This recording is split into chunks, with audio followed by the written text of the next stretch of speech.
Come in. Welcome. I am E.G. Marshall. Welcome to the sound of suspense, to the fear you can hear. Our tale is a blood-freezing story inspired by a nursery rhyme, a sweet, simple song.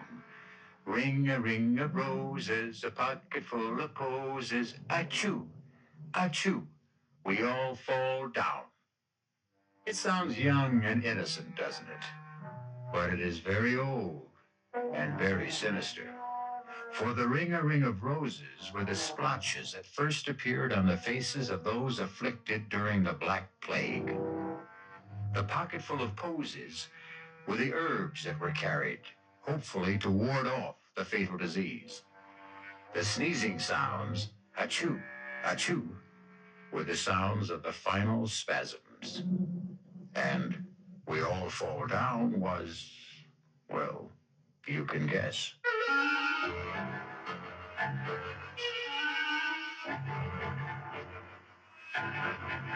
Our mystery drama, A Ring of Roses, was written especially for the Radio Mystery Theater by S.J. Wilson and stars Glynis O'Connor. I'll be back shortly with Act 3.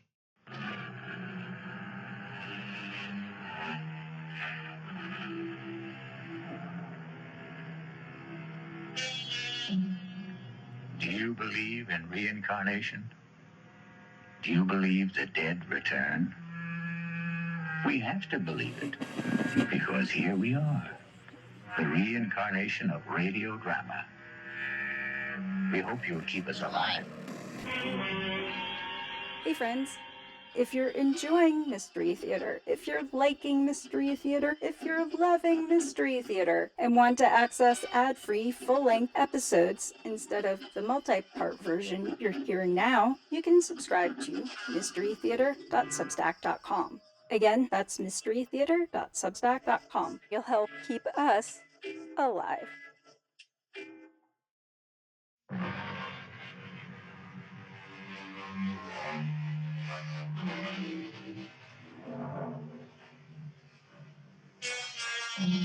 Let us try and penetrate the shrouding darkness of the final act of A Ring of Roses. Laurie and George have been plunged into a strange, unreal experience. As the twilight lowers over the countryside, they are fleeing from the Rostons, the malevolent nursery rhyme, the flashing axe, the avenging curse, the fatal ring. But can flight outrace those forces of evil? That woman, that Mrs. Ralston, she's monstrous. Oh, I'm so sorry for Helena. Yeah, well, I didn't see any halos around her head either. Yeah, but just imagine having to live with that mother. Why does she have to tell Helena that she and her father are never married? Do you believe it? Well, why would she lie about something that important? Maybe out of just plain malice. Or Or what? it just occurred to me, couldn't she have invented that story about the curse the ring puts on firstborn Ralston girls? To what end? Simple. It'd be a guarantee that she'd never be alone. That she could hold on to her daughter for life. Like the woodcutter. Oh, don't remind me of him. Anyway, I can't see how the ring and whatever it's supposed to do fits. Well, if she made up the business about fate keeping her from marrying Helena's father, now wouldn't that be a kind of evidence, proof for Helena that the curse was real?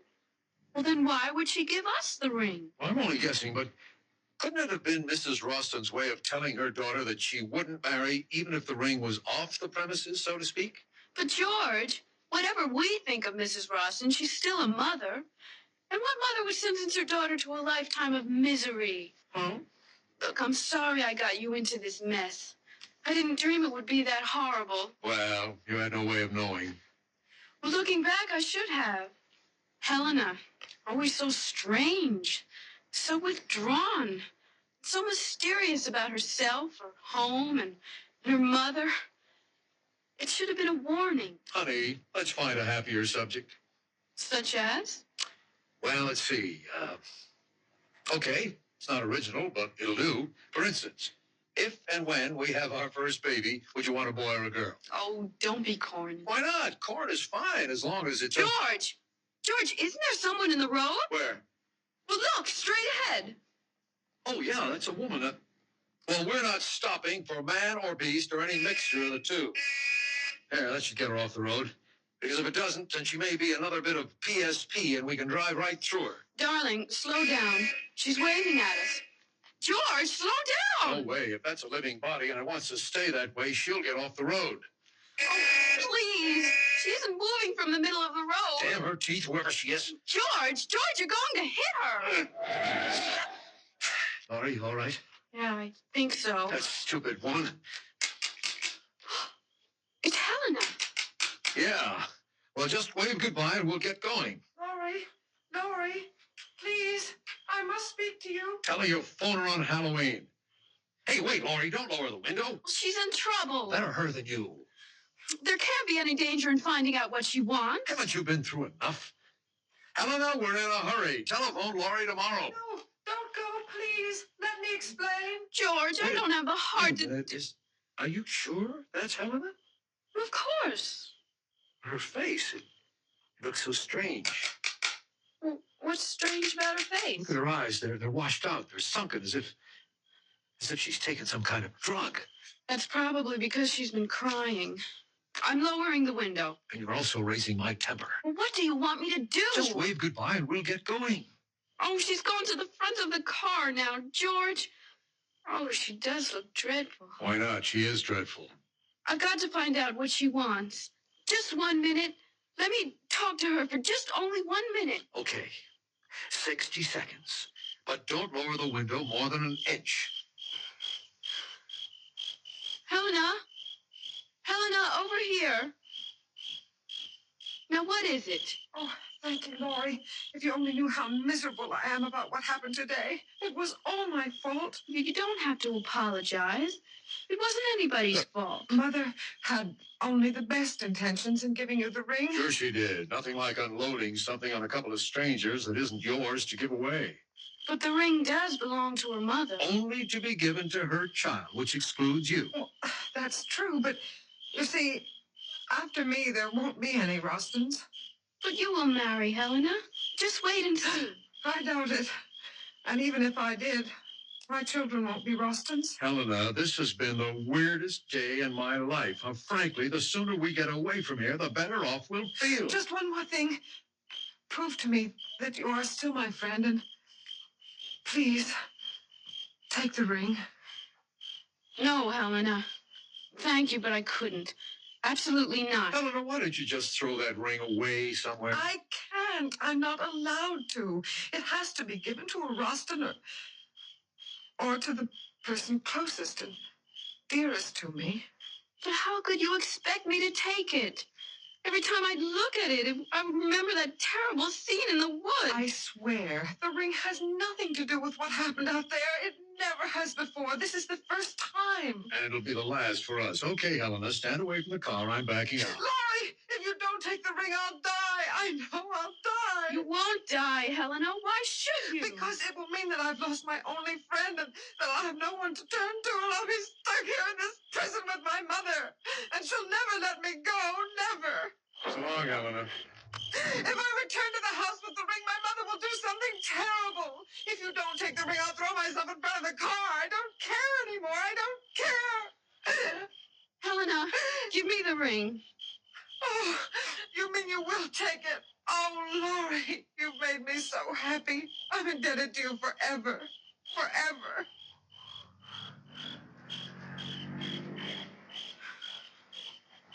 You're angry with me, George, aren't you? No. I'll probably never see her again. And if it meant that much to her... What probably meant even more to her was that she could twist and bend you in any way she wanted. Well, in a way, it was her last hope of getting out of that house. That's why I finally took the ring. Actually, what harm could it do? I don't know, Laurie, except that anything connected with the Rostons seems dangerous. That's because the Rostons are difficult to understand or explain. That may be. But while we might never get to the bottom of that axe job in the woods, there must be a key somewhere to the Rostons. After all, they're not ghosts or optical illusions. They're people, living, breathing humans. Still, for all we know about them, they're just as haunted as that phantom woodcutter and his crazy daughter. Let's stop talking about them. I will, if you do me an important favor. If I can. You can. Throw that ring away. You mean now? Right this second. Open the window and throw it out. But why? Honey, I consider it a special favor to me if you got rid of that ring. Well, I have no intention of keeping it. But I don't want to just throw it away. What do you want to do with it? Give it away. To whom? I haven't thought yet. Try thinking about it right now. You sound as if you're ordering me to do it. Actually, I'm begging you, Laurie, begging you to get rid of the damn ring. I said I would. But when? When I find someone to give it to. Someone who would appreciate it. It just doesn't make sense to just throw away something that's probably valuable for just anyone to find or to have it crushed under a car. Say, I know what I could do with it. Drop it, Laurie. It's only going to get us into an argument. No, I'm serious, honestly. I just thought of where this ring could do the most good. Fine, you do what you want with it, but let's not talk about it. Oh, you'll agree? I bet you will. Oh, honey, do you realize that since we've known each other, we've never had so many disagreements? But I'm not disagreeing with you. Good, then let's change the subject. Or better still, let's let everything take a rest. If that's what you want, fine.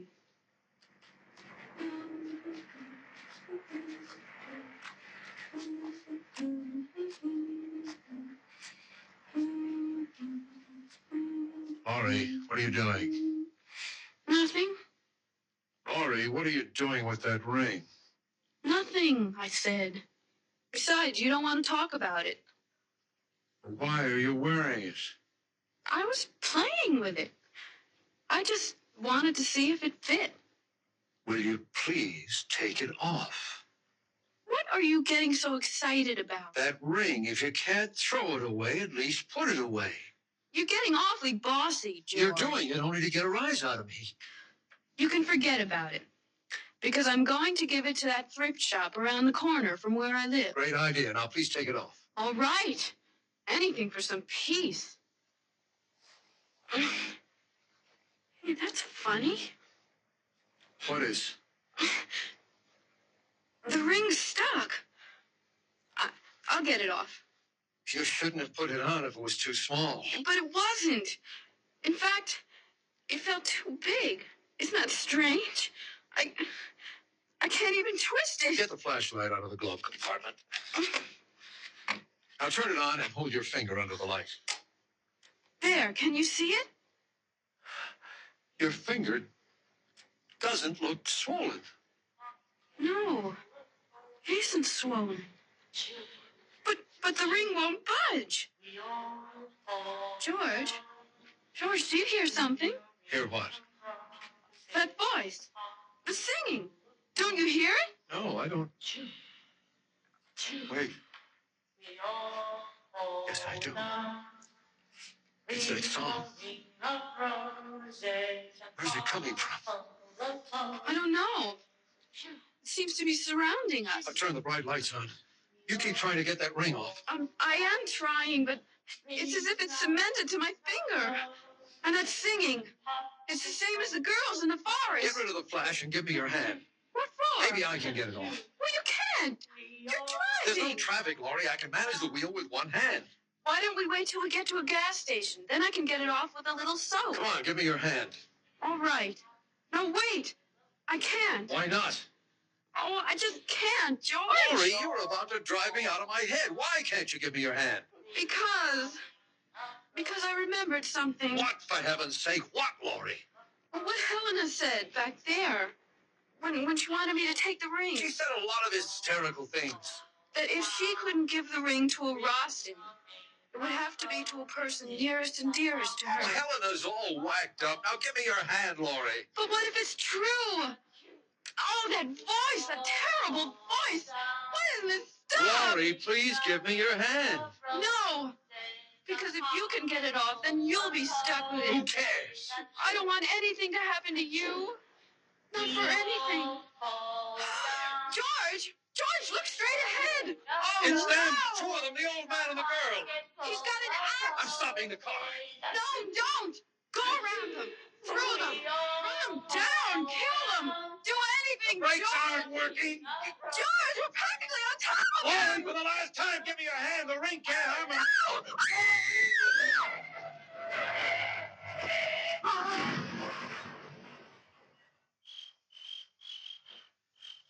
Laurie, are you all right? It was a tree we hit. Only a tree, Laurie. You hear me? It was only a tree. Laurie, the ring. The ring. What did you do? It's not on your finger. Your finger. Good Lord. She's dead.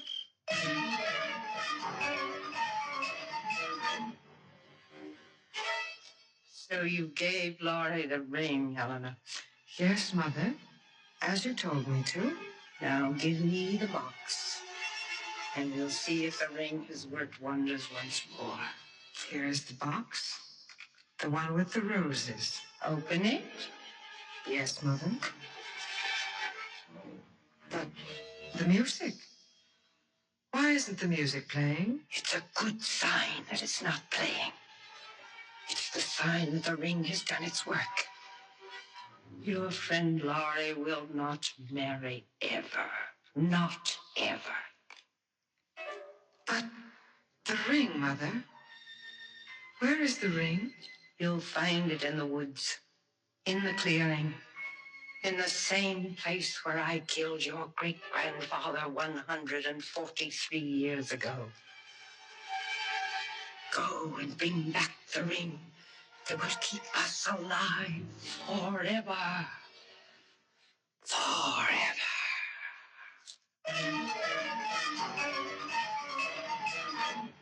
Forever, you ghosts, forever you sing. But your death is as forever as your grim, rosy ring. I'll be back shortly.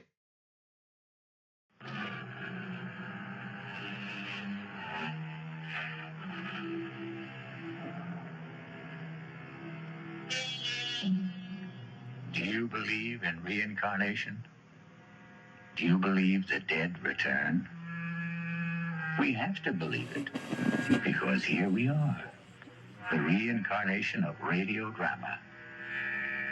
We hope you'll keep us alive. Hey friends, if you're enjoying Mystery Theater, if you're liking Mystery Theater, if you're loving Mystery Theater, and want to access ad-free full-length episodes instead of the multi-part version you're hearing now, you can subscribe to mysterytheater.substack.com. Again, that's mysterytheater.substack.com. You'll help keep us alive.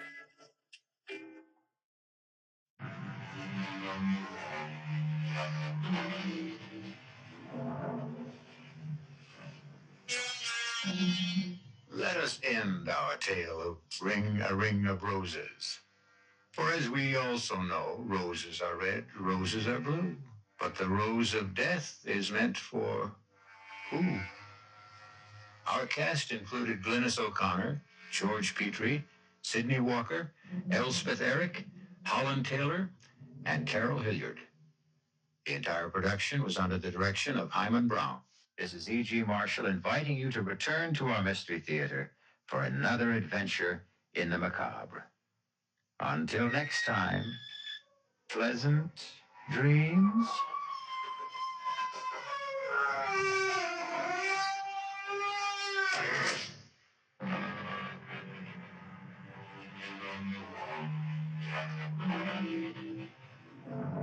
Car care expert Linda Clark joins us next hour. And